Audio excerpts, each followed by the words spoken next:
What's up, everybody? Happy Monday. Hope y'all had a great day today. Hope you had a great weekend. Hope you had fun. So, Jonathan Jackson gave an interview where he briefly spoke about why he was leaving the show.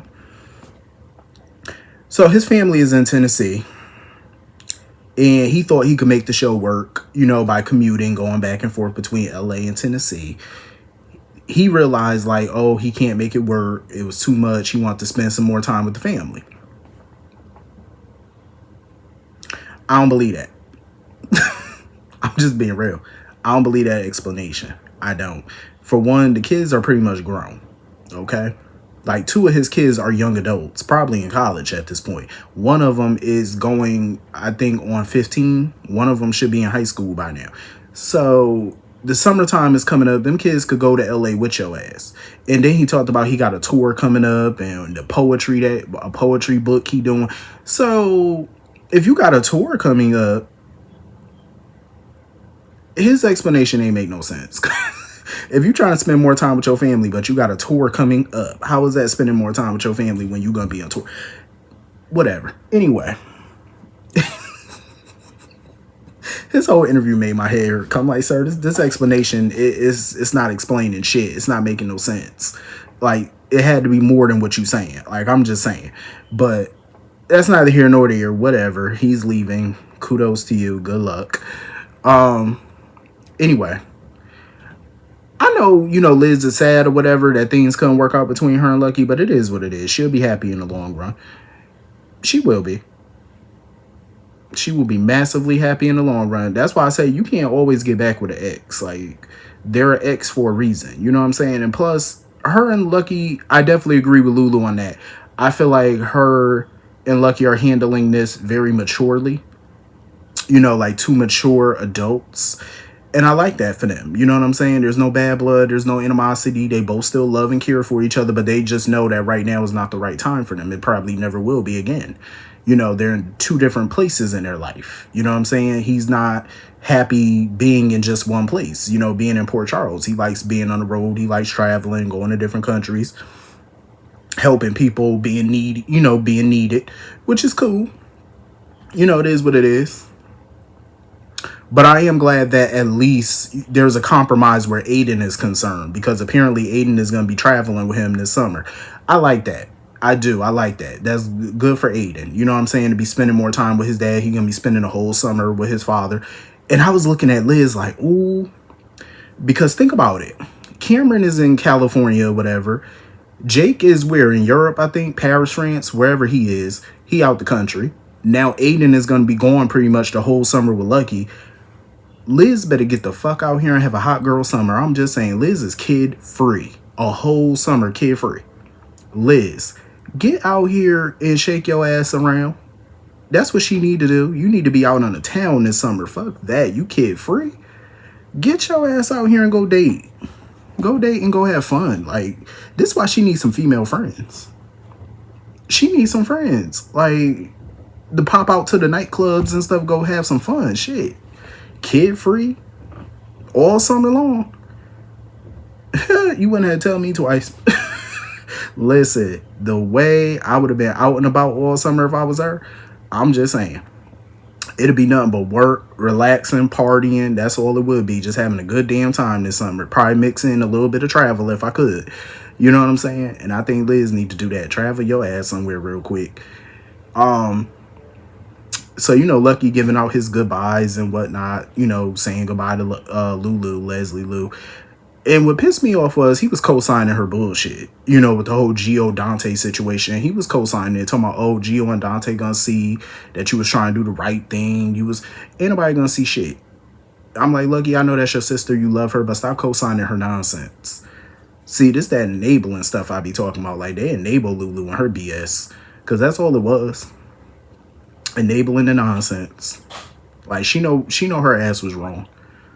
She just don't want to admit she was wrong about how she went about things. Like, do I feel like Dante should have known? Gio should have known? Yes, they should have. But the way she went about it, no, that's not how you do things. It just created a clusterfuck is all it did. Created a big mess. So anyway, moving on from that, I get where BLQ and Chase coming from because I do agree. I feel like if they choose to adopt the child for themselves, I agree about as the kid get older, telling the child that they're adopted so that way they can avoid the mess that they just had to deal with. I totally agree because I feel like you should tell your child they're adopted when they're old enough to understand it and get it. I don't see why not. BLQ is she about to be about that action. BLQ is on a revenge tour at this moment. Like, she is pissed. Like, she's not letting go what Lulu did. Because she was like, at the end of the day, Lulu gonna answer for this shit. And she called over Marco. And at first, when I seen Marco, I said, Marco, what you doing at the Quartermaine estate? What you want? She was like, asking him, does he have any conflicts of interest? Because she was like, she can't hire a lawyer who has conflicts of interest and, you know, stuff like that. And she said, do you have any connection to Lulu? He said, not that I'm aware. She was like, okay, cool. You're hired. I'm like, hired for what? I know she ain't about to sue. What is she about to do? Like, is she about to sue Lulu? On what grounds? This is getting interesting. This is getting interesting. Because this story right now has definitely piqued my curiosity. Like, why are you hiring a lawyer? And you mentioned Lulu. But, I mean, if she sued, what are you suing for? And how much money you think you're going to get up out of her? Like, I'm just saying. We all know Lulu ain't got no coin like that. So, well, then again, BLQ don't care about the money. It's about the principle. She just want to make Lulu suffer. I'm here for it. I'm here for it. So, anyway, moving on from that. Cody had a good idea. Cody, I like when he was talking to Carly, he was talking about doing like a singles night every week during the summer at the Metro Court pool. I like that idea. I like that idea a lot. But Carly was like, yeah, you know, she liked his hustle and she liked the idea, but she was just like, you know, the pool is pretty much booked up every night for the summer because they have theme nights already. I still wouldn't let go of that idea if I was him, because I think he should do that at Charlie's, or, you know what I'm saying? Like, I would still do it because I think a singles night is pretty dope. Because, you know, the funny thing is, when I was on my cruise, they were having single nights pretty much every night at a bar on the cruise. And it's actually a good idea, you know, especially during the summer. During the summer, please. That's the greatest time to do a single night. I mean, I can't think of a wrong time to do it, but summer is definitely the perfect time to do it. So apparently this is Christina's first time being back at the Metro Court pool since her, you know, accident, since she fell out the window. I don't know why I'm laughing at that, but that shit still made me cackle. So she, you know, getting a little anxious or whatever. And she sees Cody talking with Ava and stuff like that. You know, she just eyeballing the shit out of Ava. Like, just staring her down. And I'm like, Christina, don't do nothing stupid. Don't do nothing stupid. Because then Ava was talking to Marco and stuff like that. And they were talking about his father and Natalia. And in my opinion, Ava had no business apologizing. In my honest opinion, Ava shouldn't have apologized for the recording and putting that out there and showing her bigotry and all that. And I'm glad, you know, Marco was like, I don't blame you. He was like, trust me, it goes deeper than that with his mother. And he know it. Because she shouldn't apologize. Absolutely not.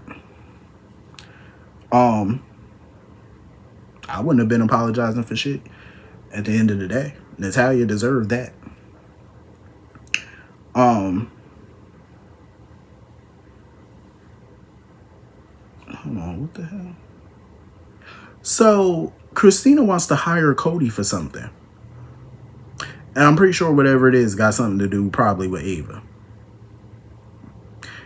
Ava was so petty, and it was funny as shit, because she told Christina, oh, it's a beautiful day, right? She said, yeah, it's a beautiful day. She said, all these, you know, days like this, she said, it's one of these days that makes you appreciate freedom.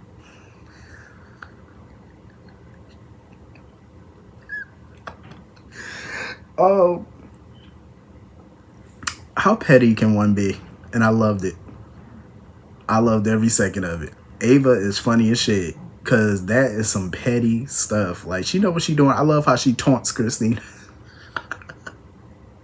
I love it, and I know it's making Christina boil on the inside. And this is where Lucky is stupid because Christina's never gonna change. She's not gonna change. She's not gonna let this Ava rivalry go. I don't see it. I don't see her letting this go. And the mere fact that she's staring at Ava the way she doing, she not ready to let this go. She just lying. She was lying to keep her ass out of prison. She gonna do something dumb, and this time she probably gonna try to cover her tracks a little better. But she not done. She not done. So anyway, moving on from that. I like that Rocco reached out to Gio. You know, to speak to him brother to brother. I like it. You know, even though Gio's not down with the whole Insta family thing, I like that, you know, he didn't treat Rocco any type of way. You know, he was cool with him or whatever. He needs time to still process all of this, and he's not, you know, down for the Insta family thing. So he was like, let's just keep it friendly.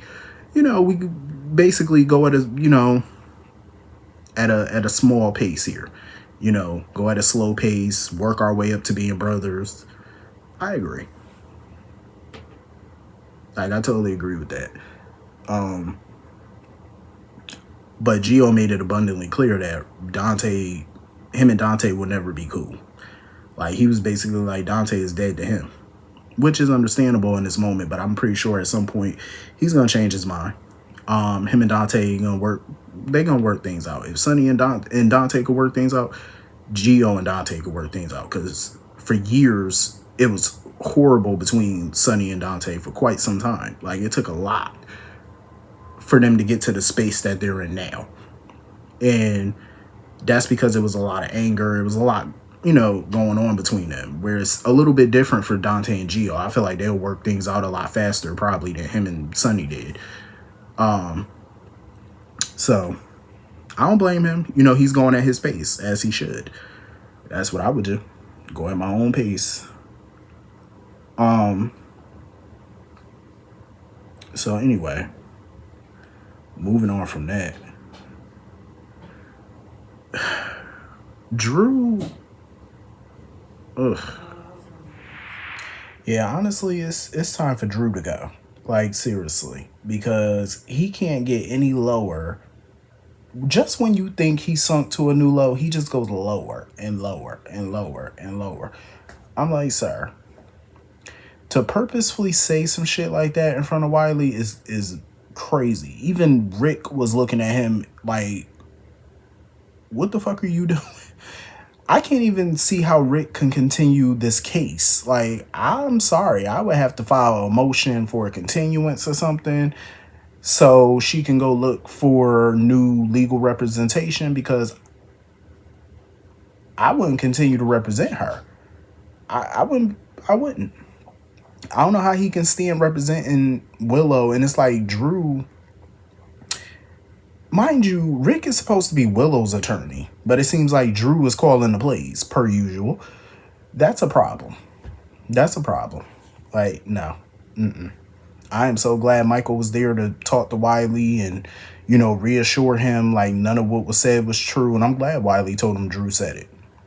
I am so glad. Like, Michael, he's over it at this point. Like, just when he was about to compromise with Willow, he changed his tune, because he was like, nah, fuck that. Drew can't be around his kids, like, at all. He cannot. And I don't blame him. He needs to nip that in the bud. Willow is all happy, you know, that Nina put her first or whatever. And I still think that was a mistake on Nina's part. Like, you completely threw Sasha under the bus for Willow. Please.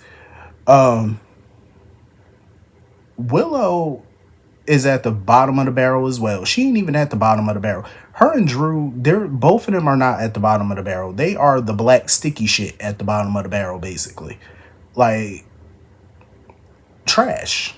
Both of them are just garbage. Michael told this hoe what Wiley told him. This heifer had the nerve to say oh, maybe Wiley misunderstood. Michael, at that moment, he was like, you know what? Fuck you. I'm not compromising no more. Fuck you. Fuck this. It's war at this point. Because in this moment, and he reminded me so much of Stefano Demira in a way. 'Cause I remember whenever EJ would betray Stefano, Stefano would tell EJ, remember this moment. Because you know when somebody tell you to remember this moment, that means they about to get your ass. And Michael told Willow, he said, I want you to remember this moment. Remember the moment you put that bastard over your kids. Because you just did that. And she did. She did. And had the audacity to get up on that witness stand and say Michael loved the idea of being a father, but he doesn't actually want to be a father. What? When has that man never been a part of these kids' lives? Since when? Michael was there for these kids every day. So what if he had to take business meetings out of town sometimes? So he runs a company. That's natural for somebody who's a CEO. You're going to have to take out of town trips, but he was always present in these kids' lives every day. It was a time where Willow was working so much that she wasn't spending as much time with the kids, and Michael encouraged her to quit her job to spend more time with the kids because she was worried that she was missing milestones in the kids' lives. So why are we trying to rewrite shit? Like, Michael was there every day for them damn kids. Still is. And for her to say that he changed, there's nothing about Michael that changed. If anybody's changed, it's her. She decided to revert back to her cult-like ways. In the way Michael was shooting daggers at her, like the way he was looking at her, he was looking at her like he was looking at an enemy, basically. The hate is running deep in him right now for her. Like, the more she opened up her mouth, the more she defends Drew, the more he start to hate her. And I feel like he's getting to that point if he's not there already. And I'm glad that when Willow brought up the fact she went to Germany and got turned away, I'm glad Michael wrote down on a piece of paper to Diane that never happened. And Diane asked a very good question. Who's more important to Willow, her kids or Drew? Because if she answers that question and say that kids are more important, she's lying.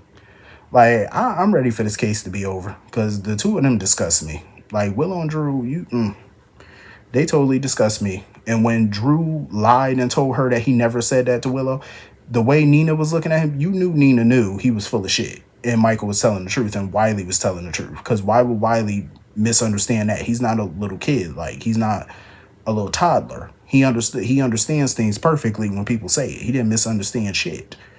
She just don't want to believe nothing. I'm ready for this case to wrap up because this shit is just driving me crazy at this point.